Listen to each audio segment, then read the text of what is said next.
Well, good afternoon and welcome. We've got a slightly different lineup today. Delighted to welcome a new face to the panel, Dr. Dong Bishop, the Clinical Director of Mental Health and Adult Disability Services, and Dong will speak a little bit later. I'm going to introduce today, and then Deputy Salisbury, Dr. Brink, Dr. Bishop, and then the Chief Executive, Paul Whitfield. And at the end, I've got a number of odds and ends which I want to pick up as well. But I wanted to start really with an issue which has arisen out of the conference that we had 2 days ago. I did say several weeks ago that actually coming out of lockdown would in some ways be harder than going in, and not least because we recognise that it could start to introduce some stress on the Guernsey Together spirit, as some are going to want to move faster and some are going to want to move slower. Since our briefing on Tuesday, we are getting a few, and not many, but there are a few messages which are challenging the pace of the phases set out in the exit framework. And it's understandable, but I want to respond to those head on today. As we all said, actually, repeatedly on Tuesday, the framework is just that. It's a framework. It's not cast in stone. We do expect it to flex one way or the other, hopefully faster rather than slower. And as Heidi said, we do not want to overpromise and underdeliver. We'd much rather underpromise and overdeliver. And actually, Heidi is announcing a small change in a moment which honours that objective. So the framework is, again, a phrase which I think Heidi used, it is a reasonable worst case scenario. Now, as you'll hear from Nikki, the stats continue to be good. We are down to 15 active cases. Sorry, I'm stealing your thunder, Nikki. And today is our 7th day of no new cases. The obvious challenge is surely this means the crisis is over, it's past, and why can't we just unlock completely, or at least a lot faster than the framework envisages? Now, I said in relation to our recovery that we need to be bold and brave. But in relation to the public health threat, we will continue to be measured and responsive. Bold and brave in this context, we could end up regretting as being hubris and stupidity.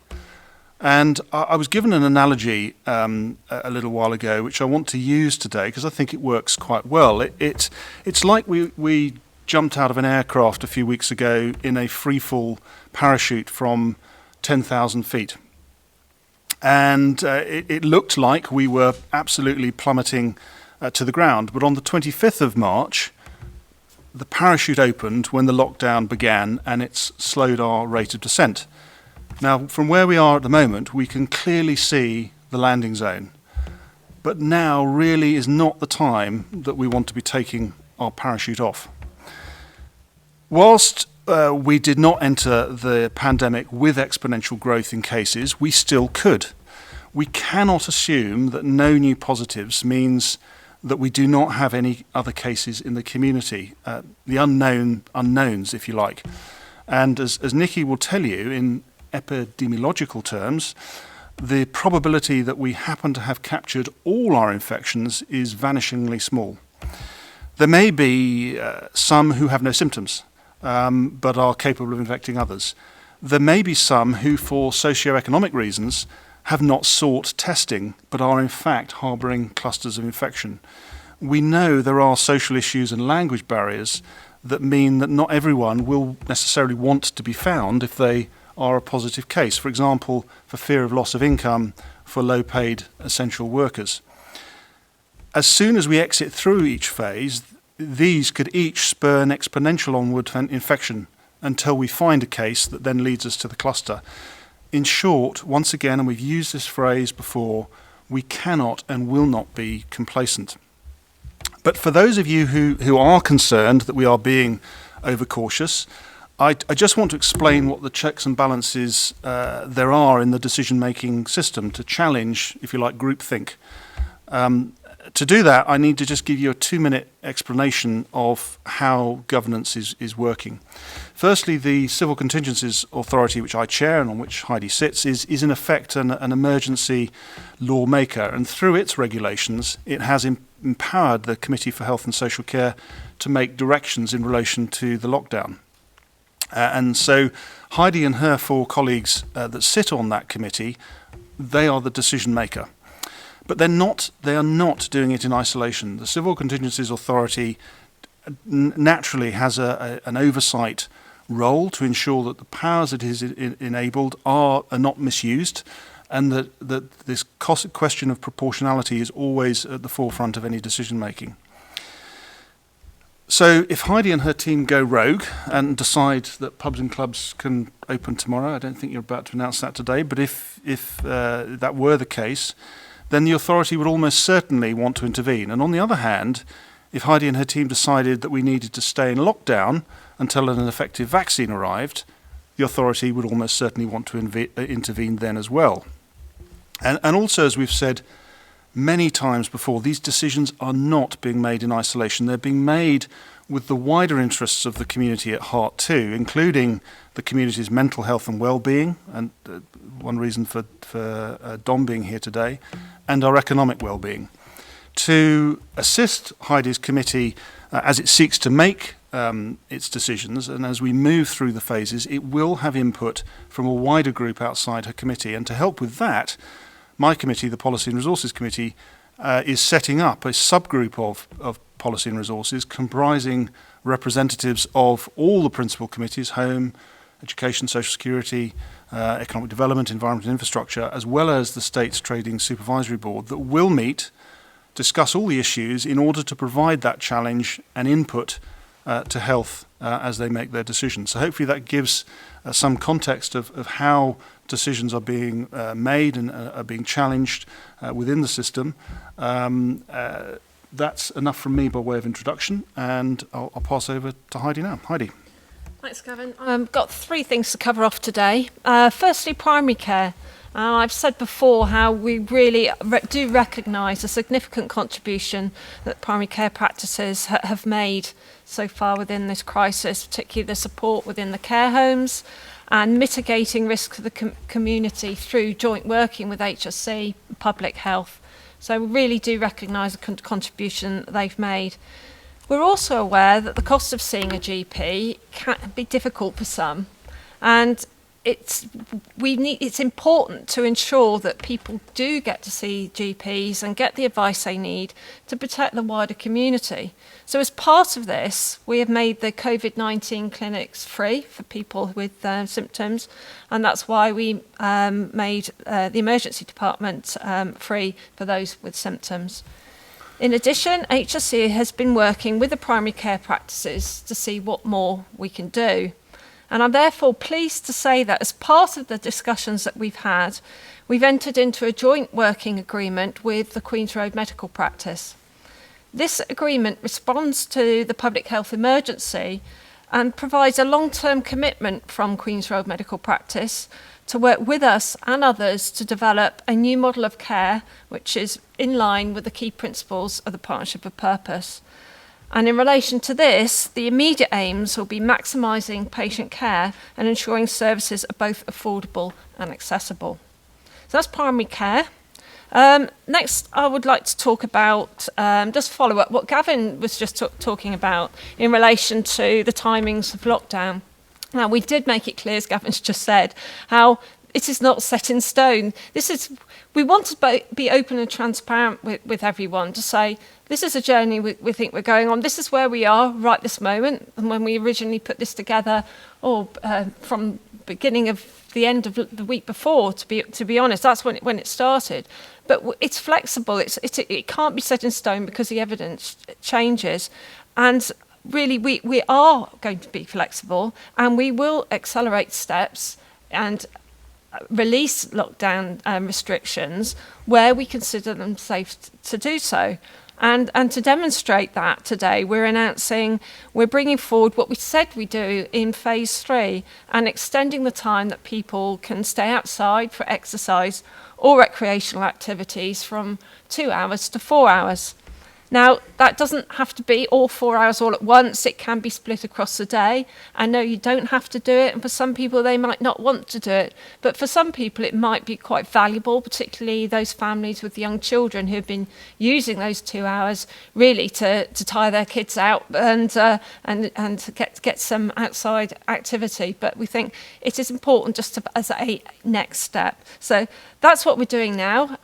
We're doing it because we're into nearly 7 days of no new cases. So we believe that it's valid to do so. And if we continue like this, then we absolutely can see that we can bring forward those timelines that we mentioned on Tuesday. So I think it's important to demonstrate that here and now, we're not sticking to a rigid timetable here. This isn't like state policy documents that are created and last for 5 years and we have to follow them and so forth. This is a living document and it will change, but at least people can see what we're thinking about as we go through and what we think these phases will be over the coming weeks and months. And finally, I'd just like to mention what the Health Improvement Commission have been doing, and they've had a campaign to help and get children to eat their vegetables and their fruit. It's their Eat a Rainbow campaign. And they've been really successful so far, and we've been seeing lots of photographs of children actually making pictures of rainbows out of fruit and vegetables. The idea is to eat them as well, not to just make pictures of them. But it seems to have been really successful. They're doing a great job, Health Improvement Commission, and really encourage people, if you've got similar pictures, to send them to hello@healthimprovement.gg or hashtag I can eat a rainbow. Excellent. Thank you very much, Heidi. Dr. Brink. Thank you very much. So you've had the update of the daily figures, but Sorry. really, it's all right. Really encouraging. We remain at 252 positives. We've now tested well over 3,500 samples, so our testing rate continues to increase, and we have 15 active cases only, so we're down from 16 yesterday. So no new cases and number of active cases going down, which is really encouraging. So we're pleased about that. The attributable groups remain the same, not surprisingly, because we've had no new cases. And we've also backed and checked whether there's any intelligence in the community with regard to bubbling of undiagnosed respiratory infections. We've checked back onto our emergency department, and we've got no evidence of excess respiratory activity in those sectors. So that's also really encouraging. And as I said to you before, we always sense check what we've done. We say, well, we've got no new cases. Does this make sense? We look back at the community. We also look into our hospital as well, and everything there is stable. So that's really encouraging. Going forward for this weekend, we have introduced some guidance for Liberation Day, and we really do want people to enjoy Liberation Day. We realise that it's going to be a very different Liberation Day for everyone, and we had a lot of correspondence into the public health inbox about, can people at least sit in their front gardens and have that community spirit of the whole street? And we thought about that very carefully, and by and large, every time we've asked something, the community has come up trumps and said to us, absolutely, we can do this. So what we've said to people is, yes, you can be in your front garden, obviously within your household bubble, socially distanced from your neighbours, don't pass things over the wall and so on, but have that community spirit in your street if that's what you want to do. But don't spill over onto the streets, so no street parties. But if you want to enjoy it in that sort of atmosphere, that's absolutely fine. Also within your household bubble, in your back gardens, that's absolutely fine as well. And we're just asking people to respect that distance from their neighbours. We're at a critical point now. We've done so well. What we don't want to do is lose the ground that we've got. So I think that's really important. The other thing that we've had a lot of correspondence on is the over 65s and people who are shielding. Now, if you recall, when we went at the start of this, we were recommending that over 65s really minimised all of the contact they had. Now, that was for two reasons. One is we were aware that over 65s as a group tended to become more ill and required more hospital facilities. So we were looking at our hospital capacity, but also for those people personally, they were more likely to become more severely ill. Now, from our point of view, we're very happy to relax those guidelines for the over 65s. We feel that with the activity we've got in the hospital, with the evidence that we've got within our community, is we feel it's entirely reasonable for those over 65s to partake in what activities they want to within the guidance of lockdown. We do add a note of caution. People have to be aware of the risk. They have to be aware of the fact that certainly if they're in their 70s and 80s, they are more vulnerable to getting severe infection. But we believe that people are entirely capable of thinking about that and making that judgment. But it is within the confines of our lockdown rules. The other group that I think are more complex are people who are shielding. So people who are shielding for a medical problem irrespective of their age. So these might be people on certain types of chemotherapy who've had various organ transplants and so on. Now, those groups are at far higher risk. And we have had contact from people who are shielding. Some of them after discussion have said to us, you know what, I'm very happy to keep shielding. Some people have said, I'm really struggling with this. So what we're doing with these people is we're asking them to have a discussion with their healthcare professional, with the person that is providing them with that healthcare, and try and understand what the risks to them are. I think a lot of people, once they understand that, will say, well, we'd prefer to stay in shielding. Other people might say, well, you know, we want to have a further discussion on that. And again, I think that's really important that we encourage people to engage and decide what's right for them. So I think from my perspective, those are two important things. The final thing that I wanted to acknowledge was the amazing support that we've had from the emergency department. So the emergency department has stood side by side with public health from the beginning. So in the very beginning, we were looking at assessing those cases, assessing possible cases. They have been incredible. They designed the emergency department so they could deal with both COVID and non-COVID patients. Nothing has been ever too much work for them. Nothing's too much trouble. They have gone really over and above. From our point of view is, I think you remember a week or two ago, I said to you, please, if you do have any lumps, bumps, things that you're worried about, don't delay going to the doctor. If you're worried about something, don't delay in going to the emergency department. From the emergency department's perspective, they're back up to full numbers. They're really busy again, so they're seeing a diversity of medical problems, which is exactly what we wanted to see. We don't want people to delay getting medical problems because they're medical help because they're worried about COVID. So a huge thanks to the emergency department for all the support that they've given, specifically public health, but also the whole team during this process. We are really grateful for that. That's all. Great. Thank you very much, Nikki. So welcome, Dr. Bishop. Thank you very much. I'm quite honoured to be here. As Gavin said, I'm here as a representative from Mental Health and Adult Disability Services, and I've been asked to give you an overview of what's happening within our service and perhaps what we've observed in terms of the well-being of the population. I think the first thing it's really important to say is that our services are open and we're working. We're working in a slightly different way because we need to in terms of maintaining everyone's safety, but we are busy, but we're not overwhelmed. There's been no reduction at all to the service for those who are in acute need. But like all other parts of the service, since the start of this process, we've been very aware that we need to plan for the worst whilst hoping for the best. We're part of one team and we're in regular contact with our hospital and community colleagues and take advice from public health when needed. We've also been aware that some of our staff could be redeployed to help with the physical side of things if necessary, and to that end most of our doctors even trained to work in the ITU, albeit quite a brief induction. We're all very glad that we haven't had to do that, I have to stress that, but that was something we were willing to do. In terms of our current functioning, if I break it down into two areas, the first being Healthy Minds, which is the primary care psychology team that delivers talking therapies to those with mild to moderate mood disorders. They are still working with all their existing clients and they're still taking new referrals. That can be self-referrals or referrals from GPs. They have changed the way they're working by necessity, so they're working remotely via whatever the client wants and is appropriate. Secondary care, we're still working. All parts of our service is still open. That's the medical outpatient clinics, psychological therapies, the community teams, But again, we are working in a different way. That being said, if necessary, we are still seeing people, including face-to-face, including if they're in isolation, but obviously we're using full PPE. We're continuing to work with all the service users that are already open to us, and we remain open for urgent and emergency referrals. That's people that really are at the severe end of things and where there's an associated risk.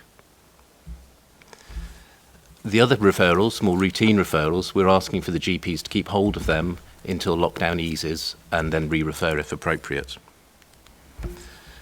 All of our services have been very aware that different parts of the population, and indeed the population as a whole, could be really affected in terms of their well-being by the current crisis.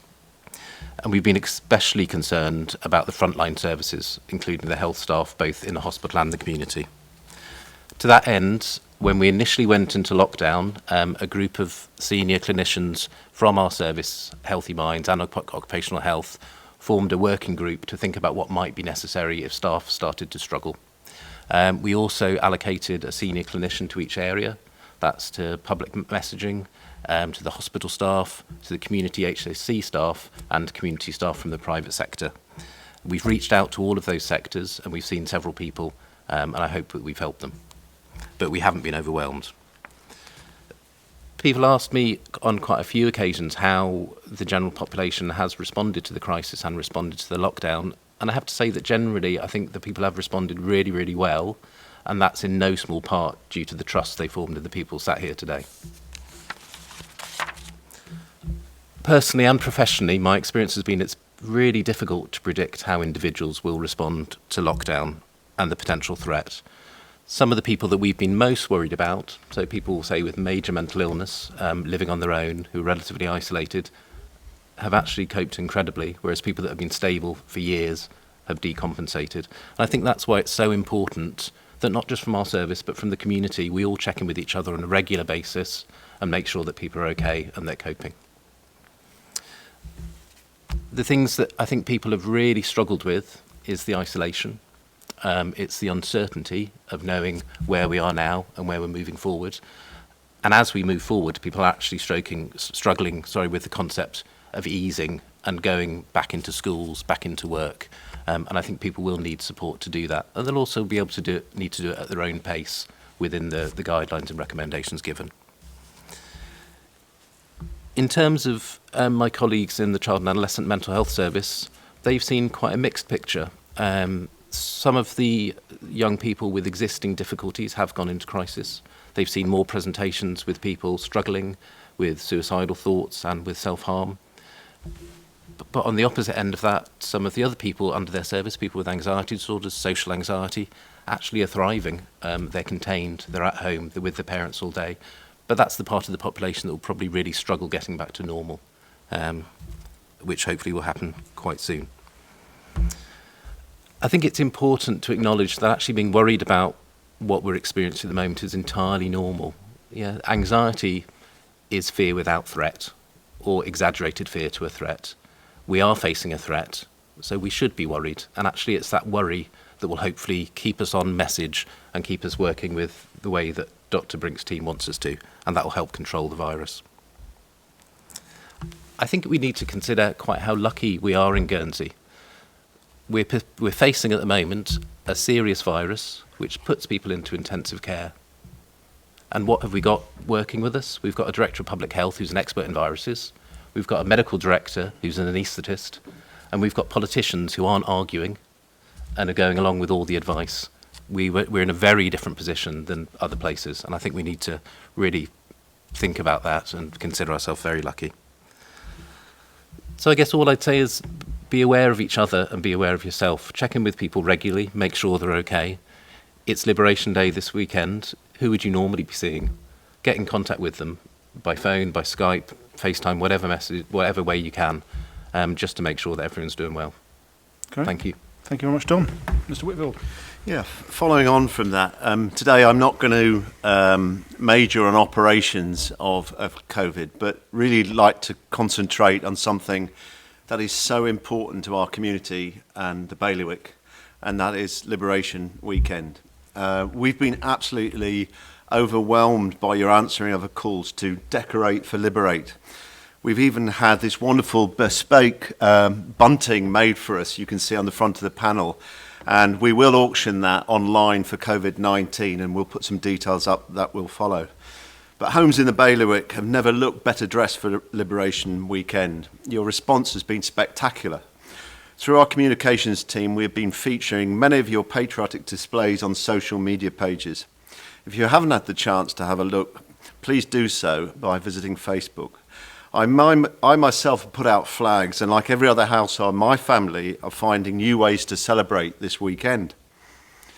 I would like to mention another group of unsung heroes in our a very small communications team who have worked tirelessly providing production and management of so much information we are providing to the community online, in the media, and of course, supporting these briefings. So thank you, team. We are mindful this Liberation Day is not going to be as planned, but there's still lots of ways islanders can join in with the traditional events of the day from the comfort of their own homes. A large percentage of the day's Liberation programme has been moved online so people can watch via the Liberation Day States of Guernsey and visit Guernsey's social media channels and listen along on Radio Guernsey. Starting at 9:30 a.m. on Radio Guernsey, we'll broadcast the Liberation Day message by the Bailiff of Guernsey, Sir Richard Collis, followed by the laying of the wreath service. We know you were looking forward to celebrating with your extended family and friends, watching the cavalcade and enjoying the fireworks. We know it's not the same, but we hope you'll enjoy and celebrate the day with those in your bubble. We would love for you to share with us how to celebrate Liberation Day via our Facebook pages with hashtag Liberate75 together. All the information for events and the programme on Liberation Day can be found at www.liberationday.gg. I just want to finish by saying a special mention to all those who are working over this bank holiday. Many are public service employees who work over all the bank holidays, but there are so many more people who have joined the efforts during this pandemic. To the dentists and dental nurses helping, and many other volunteers from all walks of life, cleaning and sterilising ambulances even. We thank everyone from the community who is volunteering, everyone donating to food banks and doing their bit in their own way, everyone such as children writing letters to those in care homes or doing a little bit extra to help their neighbours. And dare I say it, even tired mums and dads who may have been working full time and remotely at home but still supervising and looking after their children. I think on reflection I might be lucky that I'm working so long hours at work. This is what makes our community what it is. Enjoy your Liberation Day. Please follow the guidelines you've been given. Most of all, have fun and stay safe. Thank you. Great. Thank you very much, Paul. Just a quick few other issues before we get into questions. I wanted to start with a message of to wish Jayden a happy birthday. Jayden's been in touch. He is doing his silver Duke of Edinburgh Award. Having got his bronze, he was supposed to be volunteering at the Guernsey Sailing Trust and has been unable to do that. He's done a whole load of rainbows for each of the members of the team, and we're going to do some photos of that later. So just a wish Jayden a happy birthday for tomorrow. Whilst everybody's at home, we're looking for things to do. There's a raft of people rushing out to cut their hedges. Just a reminder that the law actually is for hedges to be cut between the 1st and the 15th of June, and there's a good environmental reason for that actually this is sort of peak nesting season. So whilst you're maybe using your time as you think wisely, if you could defer cutting hedges and banks and things for a little bit longer and then do it in accordance with the law between the 1st and the 15th of June, that would be much appreciated by the environment and all our pollinating insects. The Social Investment Fund has raised around about 126,000 so far at the last count. They are now in the process of inviting grants from grant applications from charities. So please again follow the website and seek further information if you're a charity that is seeking assistance from the Social Investment Fund. One of the other trends we've noticed in the last few days is some inquiries about people wanting to travel into the island, and what are the rules for staying here and then leaving again. And I sense that perhaps this is as a result of people being separated, naturally wanting to reconnect with friends and family, and feeling that actually it is now perhaps safe to be travelling from the UK in here, spending a few days here and then going home. We are going to put more information out about this, but it is worth making the point that any inbound traveller who is not an essential worker will be required by law to self-isolate. Now, self-isolate is not going into a household bubble and just being with that bubble and doing whatever that bubble does. Self-isolate means going into a room on your own for 14 days and being supported. You may need to be supported in that by those around you, but you will be alone for 14 days. It is not a particularly comfortable experience, as I'm sure both doctors will advise. So it is not to be encouraged as a way for people to see, unfortunately, for people to be able to catch up. And going back to what we were saying before, really the borders are now our front line. So actually this is very serious that we do need to maintain that strict control until we are comfortable, because we cannot run the risk of re-importing this and starting all over again with all the downsides that to run. So there will be more details on what self-isolation really means, but just a reminder that it is not a soft option by any means. Education, we know, is a very key topic for so many in the community. They want to know what's happening with education. That is still being worked on by Education Services and working with Public Health and the Health Committee and others. There will be more information next week. I'm not sure exactly on the timing next week, but there will be more information and decisions made around that next week. And then finally from me for the moment, in relation to these press conferences, we have changed the frequency of these over the weeks. We are actually going to be reducing them from next week to once a week on a Friday at 1 p.m. Again, if we need to change it and have them more frequently, we will do so. But for the moment, we think that is the right thing to do.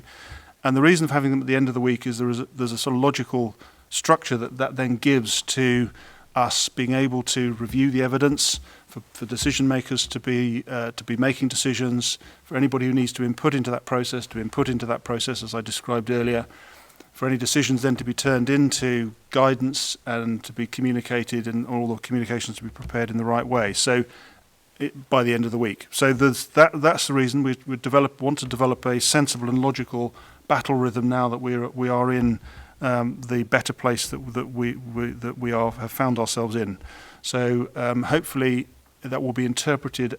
It should be interpreted as a very positive thing, that we don't feel it's necessary to meet quite so frequently. So the next press conference will be a week tomorrow, Friday week at 1 p.m. So that's enough from me. We'll then kick off with 25 minutes or so of questions. Who'd like to go first? Yes. Rosie Alsop, Island FM. This one's for Dr. Bishop. It's about mental health, obviously. We know that men in the age bracket of 45 to 49 are at the highest risk of suicide and may possibly have been the worst affected, and are also probably the least likely to ask for help. And with this having gone on for weeks and people not working and fears about being able to provide for their families, maybe struggling and not wanting to ask for help, what advice would you give? I think you're right. That cohort of the population is a risk and is a concern,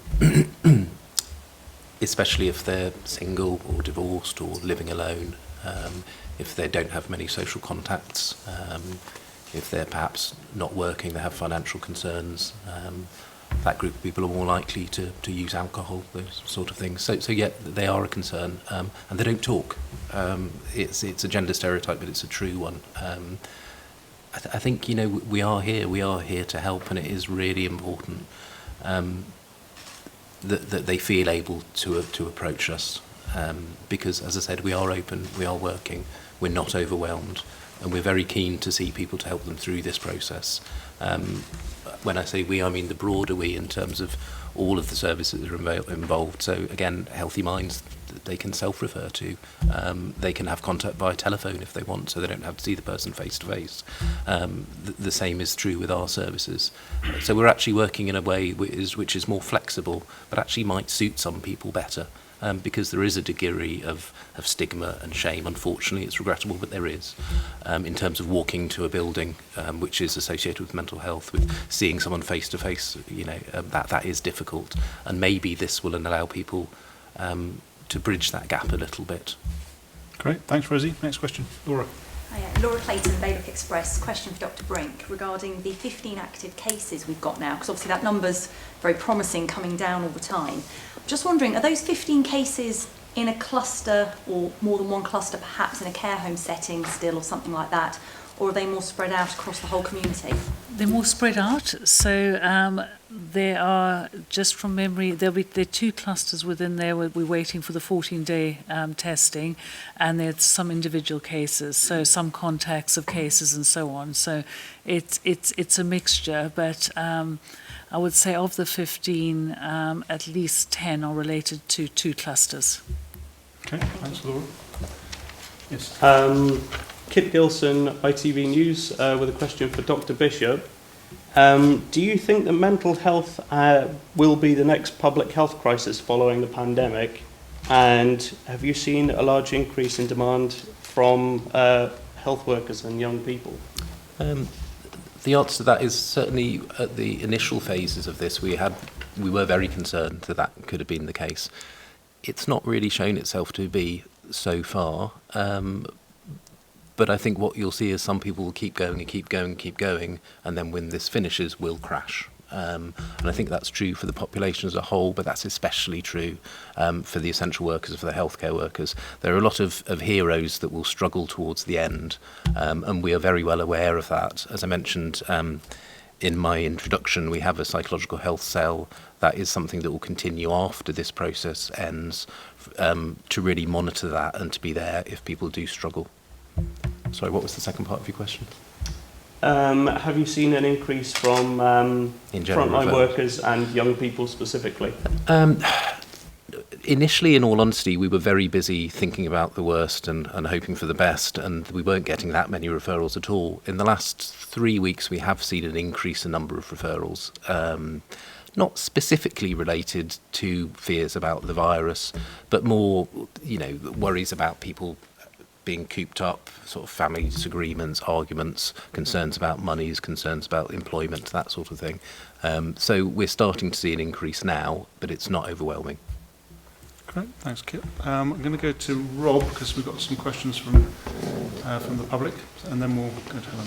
That's right. So these are from the My Coronavirus questions from the public, which came in over the weekend up until Tuesday, and one of the other kind of popular areas where people have been asking about is education. So I'll just put a couple of questions relating to education to the panel. One is about whether there's any indication that the summer holidays might finish early. We've had that question both from those thinking about the point of view of the children catching up on education, and also about whether that might help some parents who are returning to work. And then a separate question, if there's any consideration being given to extending which essential workers can access schools. In many cases now, both parents have to be an essential worker. Could that be changed to one? Who'd like to take the... Well, certainly, I think, as Deputy St Pierre mentioned earlier on, the Committee for Education, Sports and Culture are working very hard with educationalists and senior officers to try and work out what a return strategy would look like for education. I think it's one of those areas, again, touched on by Dr Brink and Deputy St Pierre, that is so difficult, working with some of the sort of unknown knowns of where we will be in several weeks' time, and certainly by the start of the summer holidays, and whether that is actually bringing the normal school calendar in before that is very, very difficult to work on. But that all might also reflect about what activities sports clubs are open during those school holidays. But we would expect some sort of direction coming forth next week. In terms of whether the school term could be extended or the dates changed is highly unlikely at this time. Again, because it's not predicted, but also I think we're conscious that the teaching staff have also worked all the way through in terms of providing supervision for essential workers, and as aligned with the issues that I've got in making sure, and certainly many private sector organisations are, of making sure people take their annual leave so we don't have that built up towards the end of the year. Teaching is very unique, where actually contact hours is a term time and the leave is expected to be taken and utilised during the holiday break. So that all that needs to be worked through. At the moment, there's no plans to change the essential worker requirement, but we may get further updates next week. Great, thank you. Helen. Thank you. Helen Bowditch from the Guernsey Press. I just wanted to pick up on something that you said in the beginning of your speech, Deputy St Pierre, where you said that you'd had a few messages challenging the pace of the release from lockdown. And I wondered if you had done any modelling to put a cost of the lockdown to businesses per week or even per day. And also, do you think in the long term that maybe successful big businesses, could they be part of the recovery? Could they aid the recovery? And are there any plans maybe for sort of successful businesses to pay the money back that the taxpayer is giving them? Some good questions in there. Certainly in relation to the economic impact of lockdown, that's certainly as part of the framework, the preparation for the framework document that was published earlier in the week. Quite a lot of work was done in trying to model, frankly, it is a little bit of a finger in the air, but trying to put some thinking and analysis around what it would mean at each phase, with different sectors being able to return or not return. So that work has been done. In terms of the support for taxpayer support for business and what happens at the other end during the recovery, to some extent it goes back to the previous questions we've had in relation to whether or not any information is published about those that are seeking access.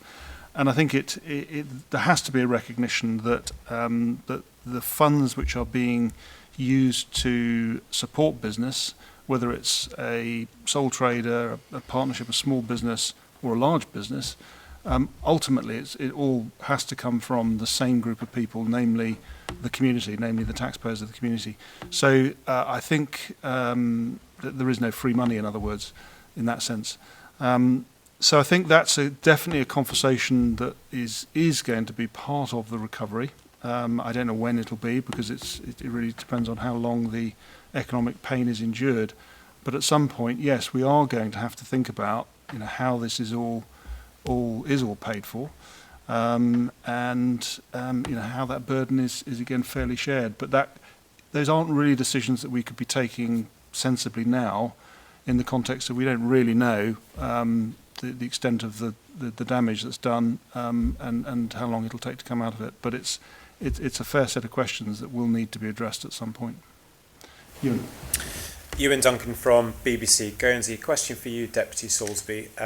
Thanks for outlining the changes in the medical appointments. A couple of questions just to clarify, because I'm sure many people are looking for clarity on this. And a question we actually had from a listener this morning who phoned in. They themselves are over 65 and they do have underlying health conditions, as Dr. Brink has outlined. You have to use some common sense in your approach to that. But they contacted Health and Social Care yesterday to get some clarity on their situation. But without their medical details, they were told you'd have to go back to your GP and get those medical details and find out the questions. They were obviously concerned about doing that because it would cost them money to do so. Under that sort of circumstance, will that be covered in the scheme you've spoken about in terms of free GP appointments for those with coronavirus-related questions or illnesses? In terms of the symptoms, if they've got COVID symptoms, I would hope that scenario hasn't come up so far, so I can't comment specifically on that incident. But the whole aim of what we're trying to do here is to ensure that people with symptoms don't have to pay to be looked after. So I don't know the specific incident there, and we can have a look at it. But that certainly the aim across all this is to ensure that money isn't the barrier to people getting the care that they need. And ultimately, that is what we're planning for the future, and that's hopefully now we can really start moving on that.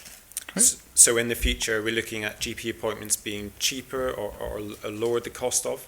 Now, and I think this is important here, and we have reached arrangements on what new costings will be for repeat prescriptions, telephone consultations. But this is about but just about seeing the GP. It's about reconfiguring primary care. I think a lot of the concern, yes, I totally understand, is because of the cost of seeing a GP. But we're looking at and working with Queen's Road Medical Practice to see how can we do things differently.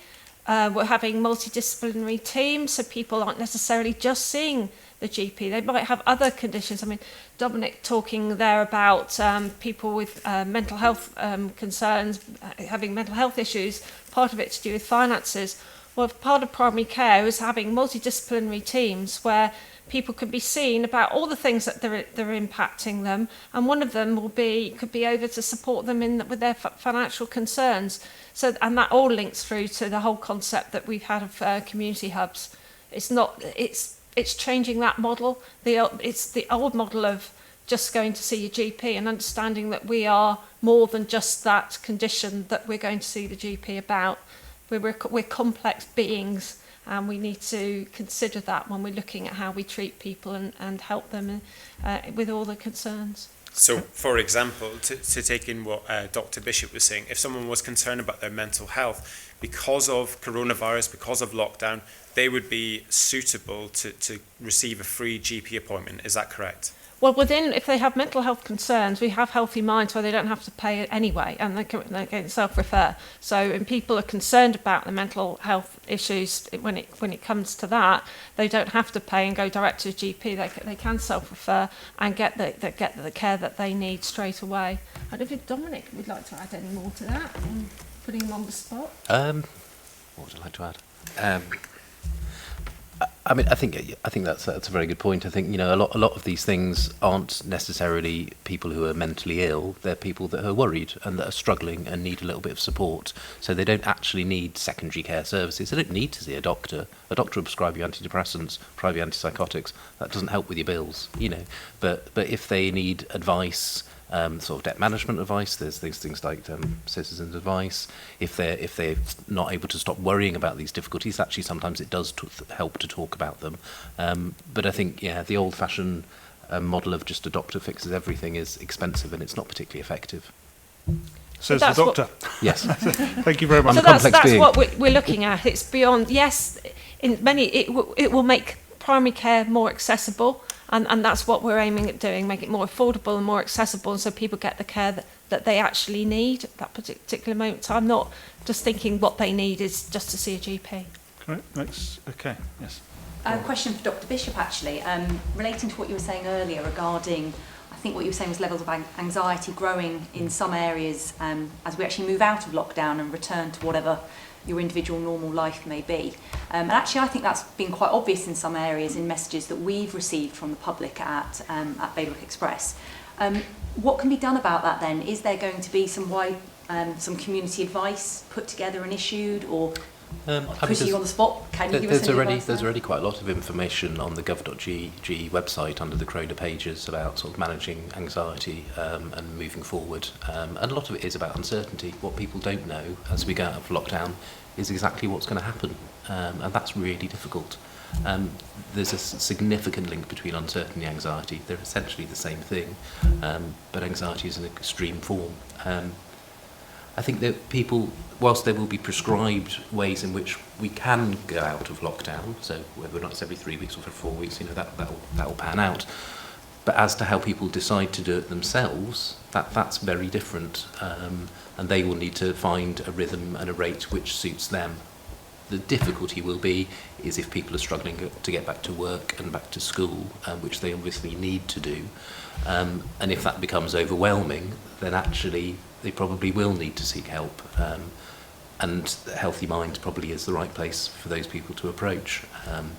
Healthy Minds is a primary care psychology service, and there's an equivalent that sits under CAM, so they also have primary care psychological workers. So it does cover the whole age range. It's not just about working age adults, because from the start of this year, Healthy Minds also covered the over 65.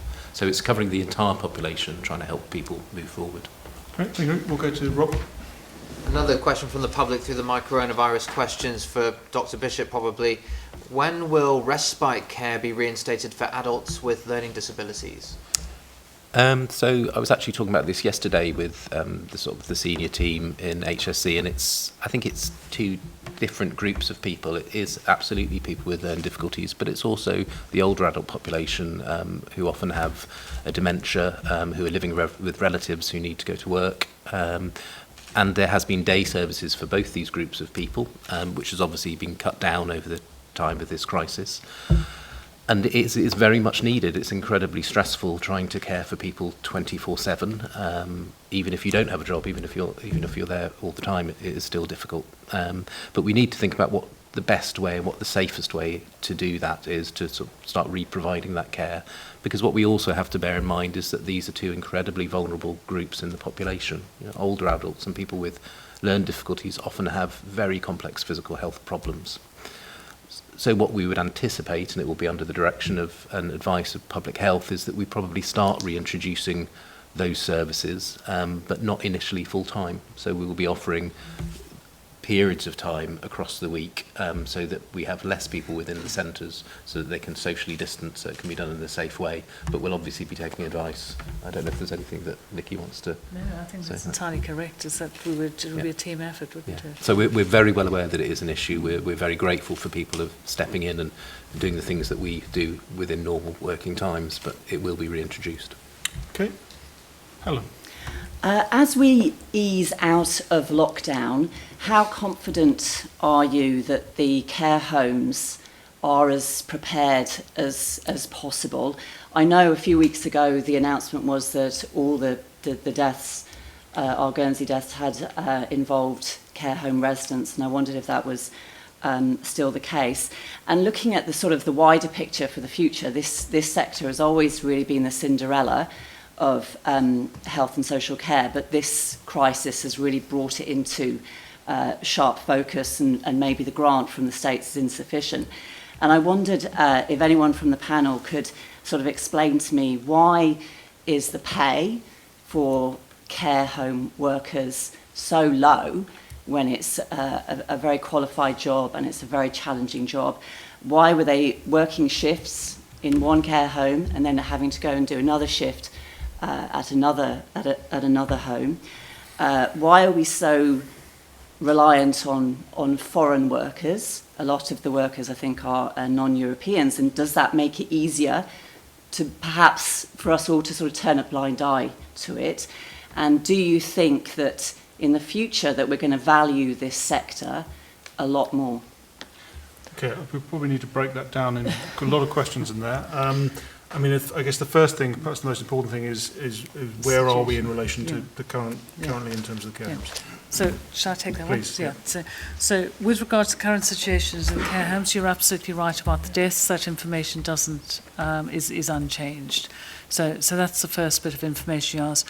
Where we are currently with the care homes, in the two badly affected care homes, the one has now completely resolved. And so we're very, very pleased about that. And the second care home, when I last looked, which was about 12 hours ago, there were still 6 individuals affected in that care home. So there's still some work, still some further testing to do on that care home. Where we plan to go with regard to the whole testing is our expanded testing program. Absolutely, we want to include the care homes within the expanded testing program, and they form an integral part of our design. So what we're doing, we're in the early stages of designing the bailiwick extended testing scheme. So we're doing that at the moment, and we're targeting which groups we'd like to offer testing to. Now, I think it's important that we make that testing available, but we also explore how we offer that testing, whether we need to offer it in different languages, different times of the day. So we want to make that testing accessible for people, and it obviously is free as well. So I think that's really important with regard to that. I think the importance also is we do have specific advice on residential and care homes, and I think it's really critical that we look at implementing or keeping to that advice. This is these are extremely vulnerable groups of individuals, and we have a duty to ensure that everything we provide is as safe as possible. We're clearly not in a risk-free environment, but we need to mitigate and eliminate risks as far as we can. So I think that's an update on the situation. Do you want to comment on the wider policy issues? Yeah, I think it's important to make it clear that the care homes are private businesses. State of Guernsey doesn't run them.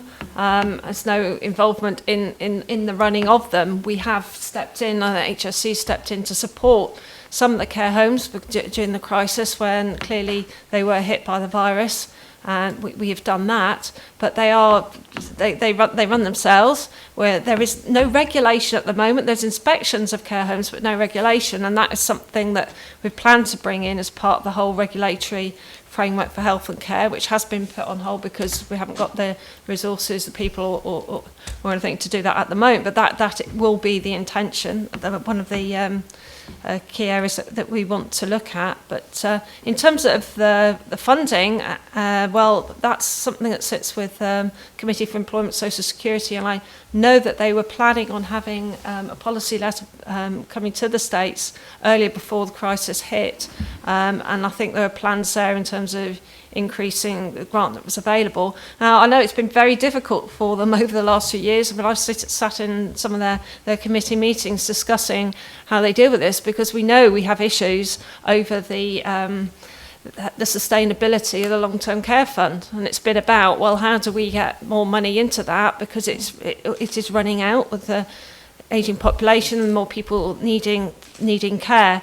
And so these are the challenges that have been facing over the last 2 years. It's going to be even more so now. So clearly that's why that policy letter wasn't in the end submitted, but will have to be looked at again in the context of what we've just been going through. So that's really all I can say for now. I mean, it might be something that Employment Social Security can say what their thoughts are at this present moment in time, but that's where things stand right at this moment. Great, thank you very much. Final question. I think you haven't... Yeah, final just a quick question, and know that over the weeks we've been moving through different stages, and different people are now going back to work and doing different things. Estate agents are now able to operate and show people around houses. I've had a couple of questions from people who wanted to sell cars in car showrooms. Why is it different for people trying to sell cars in car showrooms rather than estate agents in houses? Well, it is a good point, and it's one of those things that we have a look at for the next phase. I mean, we're saying why not? And we'd say, well, yeah, okay, well, let's look at the risks. I know there were good reasons at the time why we said not this moment. And also I think we need to consider, we could say, well, when we get quite a few of these questions, such and such can open, why can't we? And a lot, if we took all those in the round, with everybody going back to work immediately, we've got to really do things in steps. So we might look at certain sectors and say, right, well, we think you could go back and start operating, but if you all start operating at once, that could cause an issue. So we might want to pick a part of a particular sector and say, you can start now, and then see how it goes, and then we can bring the rest online. So that's why we're not saying a blanket, well, anybody who's selling anything, and you could say, well, if we can sell a car, if they can sell a house, why can't we sell a car? Or somebody else could say, well, why can't we sell a book or a pair of trousers or something like that? So, you could take it to the next stage for every single one of that retail sort of sector. But yeah, we'll be looking at this, and certainly if things continue the way they have been, which is certainly beyond my expectation, we're in such a better place than I could possibly have imagined now, that things are looking really good. We just fingers crossed that it will continue, and as I say, we're at, go back to what Gavin said at the very start of this. It's not set, our framework is not set in stone. It's kind of it's a roadmap to say this is how we think we're going to get there. Things might change a bit, but if we continue like we are at the moment, we can really do things much faster than we're setting out in that document. And one of the other things that we were just talking about a little bit before the beginning of this conference actually was was actually whether one approach could be to perhaps start piloting in certain areas before we move into the next phase. So that's a line of thinking that now needs to be developed and worked on by a lot of other people who aren't here, but it just gives an indication of what we've really said at the beginning, and as Heidi's concluded with, is constantly recognising the need to be flexible and to respond to where we are. So I'm going to bring today's event to a close. I've got two final things to say.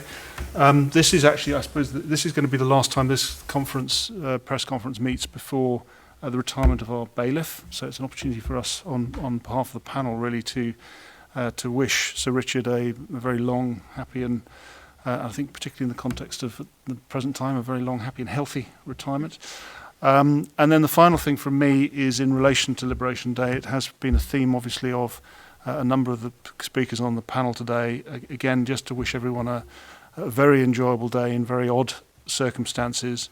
But please do follow the guidance and the advice that Nick has talked about and that will be online. It is important. We absolutely do, as was indicated earlier in the week, it would be a terrible irony if we ended up over-celebrating Liberation Day in a way that took us into a poorer position than we're currently in. So please do respect the need not to be complacent and enjoy Liberation Day in that spirit. Thank you very much, and we'll see you all a week tomorrow, Friday week at 1 p.m. Thank you.